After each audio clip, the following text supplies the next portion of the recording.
विक्रम संवत 1861 साल, यानी आज से 219 साल पहले, 219 साल हो गए, अपने जोड़े जन्मे बड़े भाई तुलसा जी महाराज वचन दिया। तुलसा जी ने वचन मांगा महाराज कि महाराज आप सतगुरु हो, इस धराधाम पे आपका अवतार जीवों का उद्धार करने के लिए हुआ महाराज, और मैं तो आपकी शरण में आया हूं, आप मोक्ष में पधारो तो महाराज मुझे भी साथ लेकर जाना। तो महाराज ने बोला आया सोई जाएगा राजा रंगपति, और एक सिंहासन चढ़ चला और एक बंध्या जाए संदेश। जिस धराधाम पर जो अवतरित होता है, चाहे राजा हो, चाहे बादशाह हो, चाहे फकीर हो और चाहे साधारण स्त्री, सबको जाना है, मगर जाने में फर्क है। कोई सिंहासन चढ़ चला, यानी परमात्मा की भक्ति करके, भजन करके और आत्मा को पूर्ण परमानंद की प्राप्ति करके, और उनका संसार में नाम अमर होता है। ऐसे नहीं जाते वो धराधाम में पहुंचते, संसार में अमर होता उनका नाम। देख लो आप संसार में ऋषभदेव स्वामी से लेकर महावीर स्वामी 24 तीर्थंकर, आज उनका नाम अमर है। और देख लो दादू दयाल जी महाराज परमात्मा के अवतार थे, दयासा महाराज, कबीसा महाराज, नामदेव जी महाराज, और जिस नगरी में आपकी विराजमान है स्वामी रामचंद्र जी महाराज, ऐसे अनंत केवली भगवंत हो गए जिनका आज संसार में नाम अमर है। क्यों है कि जीते जी अमर लोक की प्राप्ति की, इसलिए उनका संसार में नाम अमर है। और वो नाम जब तक सूरज चांद रहेगा, जब तक धरती आकाश रहेगी, जब तक ये पारब्रह्म परमात्मा की रचना है, तब तक उनका नाम अमर रहेगा, मिटने वाला नहीं है। क्यों नहीं है? तो परमात्मा पद की प्राप्ति की तो वचन मांगा, महाराज मैं आपकी शरण में हूं और मुझे आप जाओ तो मोक्ष के साथ लेकर जाना। महाराज ने वचन दे दिया। उस वचन को निभाने के लिए महाराज ने बोला कि अभी हम दोजू और रहेगा, दोजू का मतलब 24 साल में, और आपको जाना पड़ेगा। 12 साल रहे, व्यतीत हो गए, फिर 12 साल बचे। महाराज ने ध्यान किया प्रभु, और ध्यान के अंदर उनको पता लग चुका था कि कहाँ उनका जन्म हुआ, और उनके वचन को निभाने के लिए, केवल एक भाई का वचन को निभाने के लिए इन जीवों का उद्धार किया, अनंत जीवों का उद्धार वचन एक को निभाने के लिए, ऐसे महान पुरुष हुए। और फिर वहां से मारवाड़ से चले गाड़ी बैल के द्वारा, और सबसे पहले कालनपुर में आए। कालनपुर के अंदर राघुदास जी महाराज को भक्ति का भेद दिया, और उनके द्वारा सुख शांति महाराज को मिला। और फिर वहां से महाराज रवाना हुए, और क्या नाम से मध्य प्रदेश MP, वहाँ सबसे पहले जलोदा गांव में पूछे। जलोदा में क्या नाम से ब्रह्मचारी का सम्मान हुआ सबसे पहले, उसके बाद में राजा बिठल राव का हुआ, और वहीं पे काचा का सम्मान हुआ। और फिर वहां से महाराज रवाना हुए, शिवड़ी गांव में पूछे, तो वहां का राजा चंद्रलाल का ज्ञानी था, उसके पास साकार की भक्ति थी, भगवान कृष्ण का प्रिय भक्त राजा चंद्रलाल। तो राजा चंद्रलाल को पता लगा कि मेरी नगरी में बड़ी भारी महान पुरुष पधारे मारवाड़ से, तो ज्ञानी था, और राजा का परम कर्तव्य होता है तो संत अगर नगरी में आते हैं तो उनकी अगवानी करे, उनका स्वागत करे, राजा का कर्तव्य होता है। क्यों? राजा प्रजा को पालने वाला होता है, राजा का अधिकार होता है।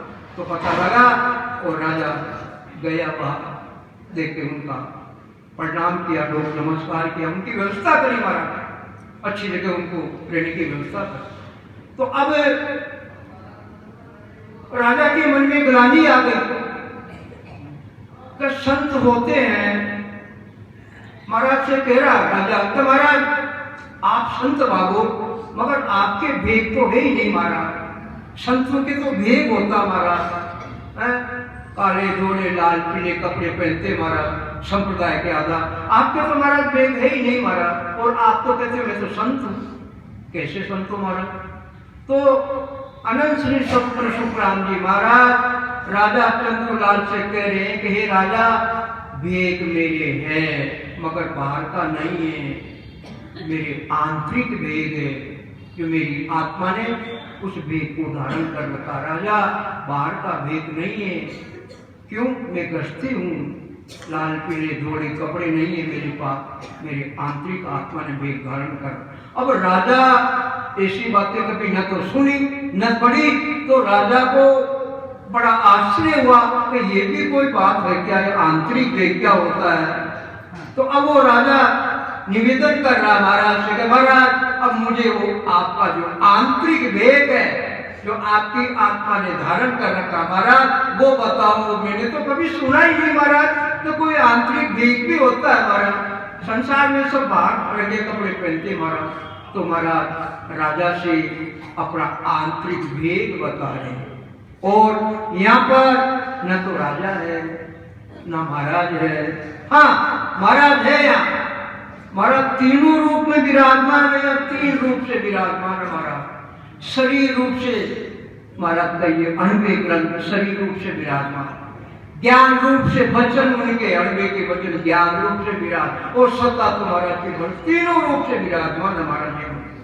और राजा, राजा कौन है? ये हमारा शरीर का राजा ये मन है, इंद्रियों का राजा ये मन है। तो ज्ञान किसको देना? चेला किसको मूंढना है?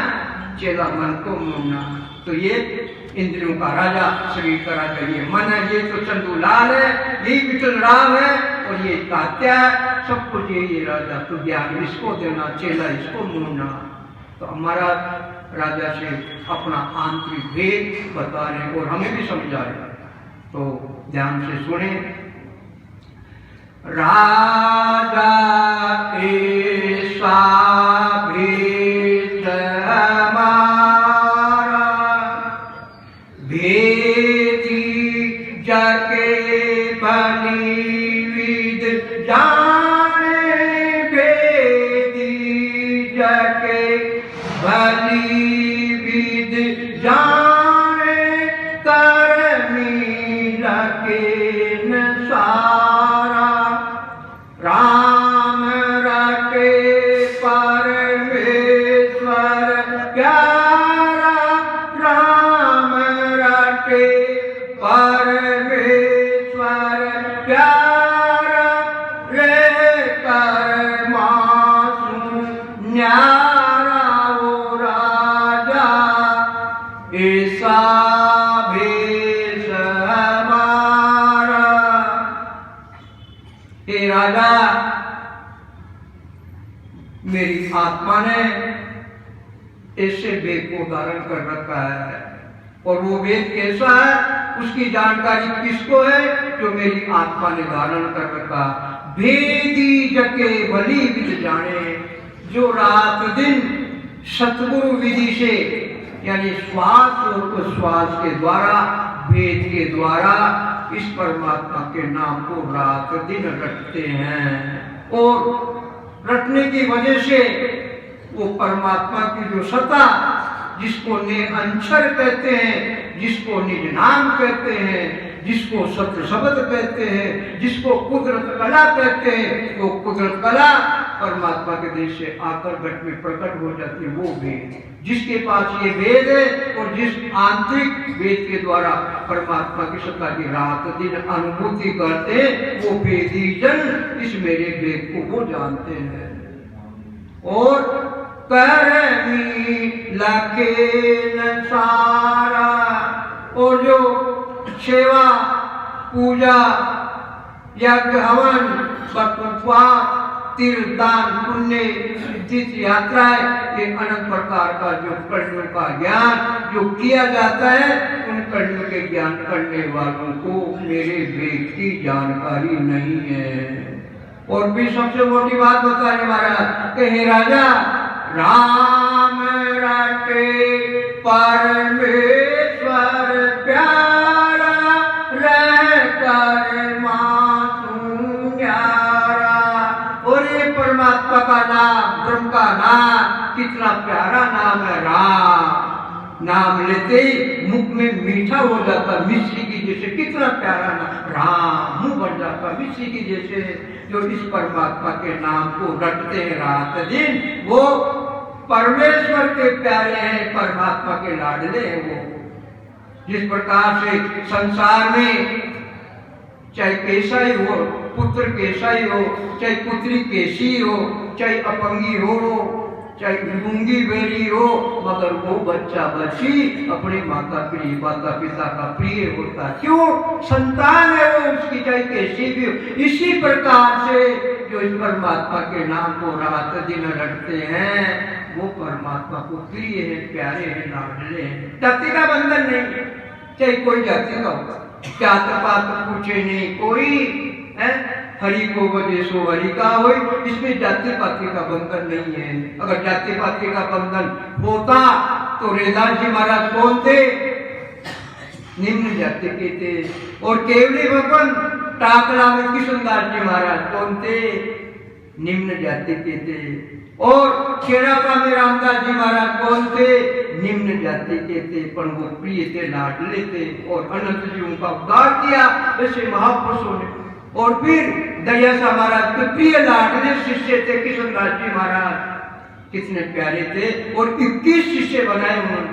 और इतने बड़े भारी महान पुरुष हुए जो क्या नाम से गोरखनाथ जी महाराज और भक्ति जी महाराज ज्ञान चर्चा के लिए विचार करो आप। तो ये पराक्रम किसका था? ये पराक्रम था आंतरिक भेद का, परमात्मा की सत्ता की अनुभूति का पराक्रम था।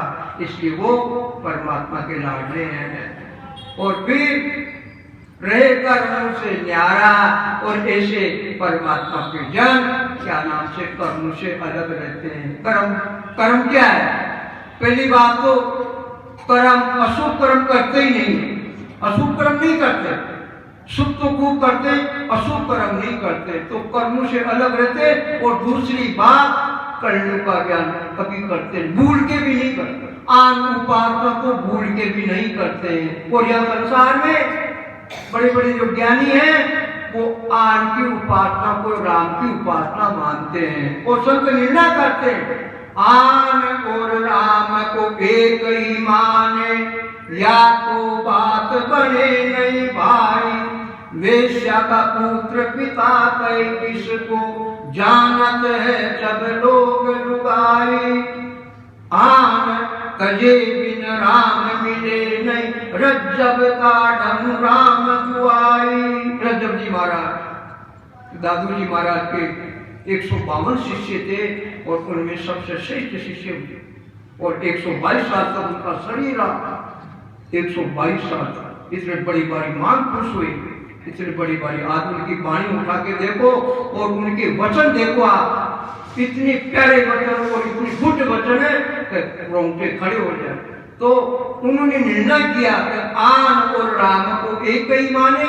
अरे आन की उपासना को और राम जी की भक्ति को तुम एक ही मान रखी हो। तुमने, तुम्हारे कर्म फूटे हुए, तुम अज्ञानी हो, तुम्हें होश नहीं इस बात का।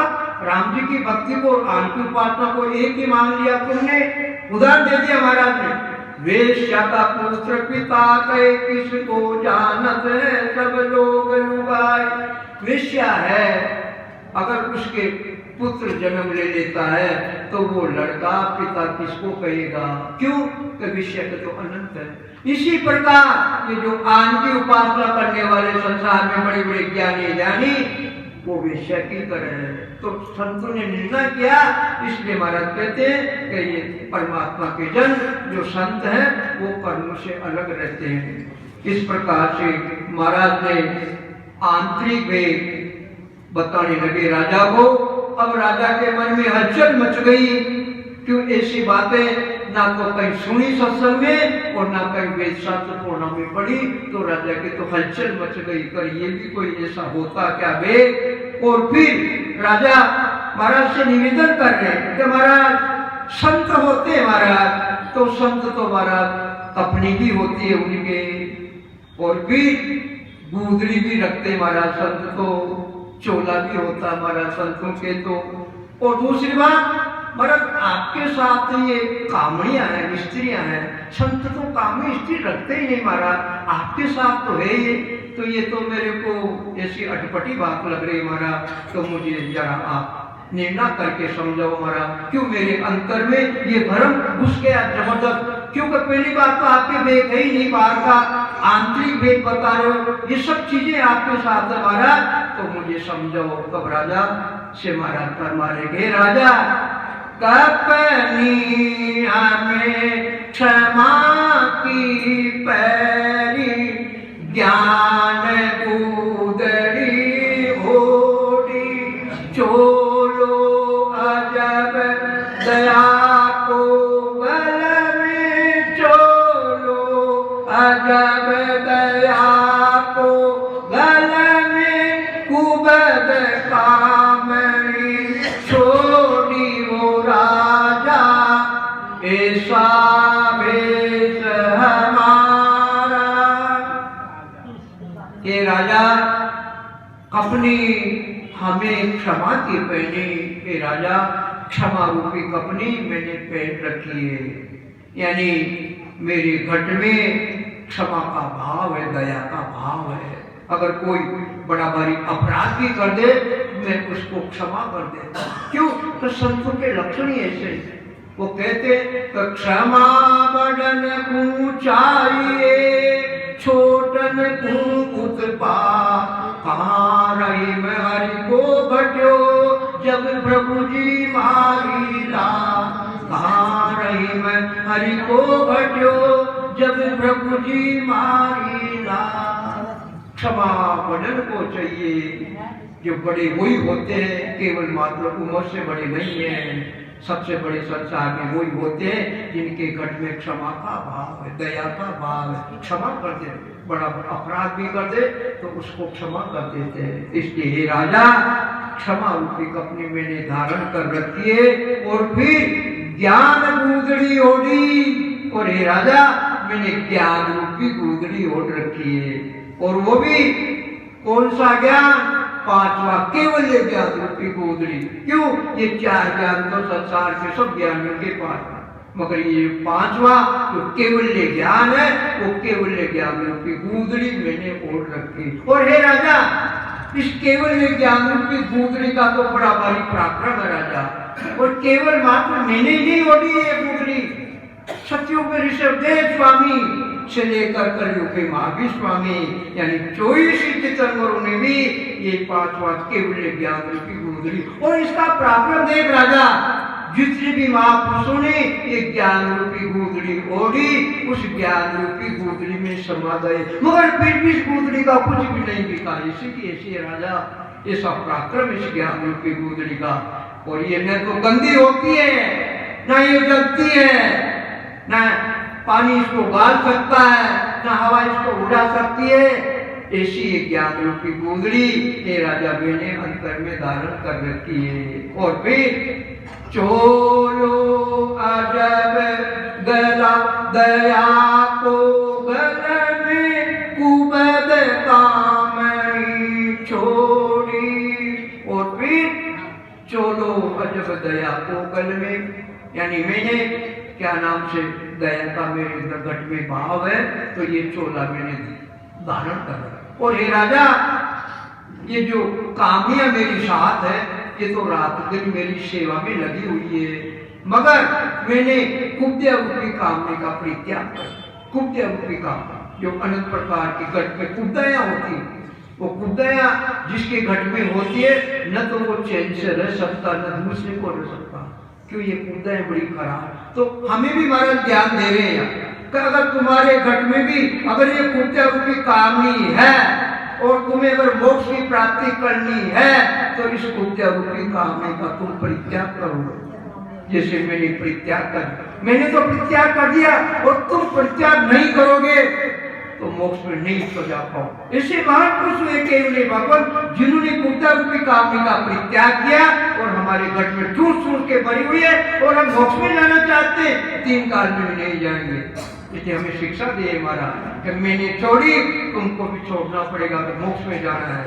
इसलिए कुछ रूपी कामने का अपनी त्याग यथार्थ बात बोल दो, मुंह पे बोल दो यथार्थ बात, पर मन में गाल मतोड़ा मत करो।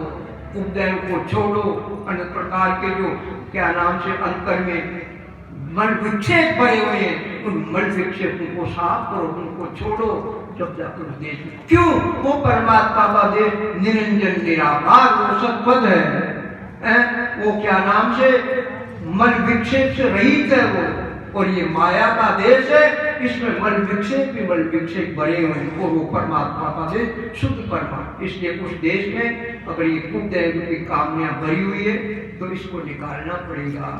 इस प्रकार से राजा फिर महाराज से प्रार्थना कर रहा है कि महाराज संत होते हैं, महाराज संतों शिष्य की जमात भी होती है महाराज, और दूसरी बात क्या नाम से गुरु महाराज के साथ रहते उनके, तीसरी बात तिलक छापे भी लगाते महाराज, लोग तिलक छापे भी लगाते महाराज। अब आपके न तो कोई तिलक है न कोई छापा है महाराज, और दूसरी बात न आपके साथ में आपके गुरु महाराज हैं, और न आपके पास में कोई शिष्यों की जमात है महाराज, और फिर आप कह रहे हो कि मैं तो संत हूँ महाराज, ये तो मेरी समझ में नहीं आ रही महाराज। इसलिए राजा फिर महाराज से निवेदन कर रहे, और महाराज ज्यों ज्यों राजा प्रश्न कर रहा है त्यों त्यों उसके जो घट में भ्रम भरे हुए थे महाराज उनका निर्णय करे, समझा रहे राजा को। तो राजा से कह रहे कि हे राजा, राम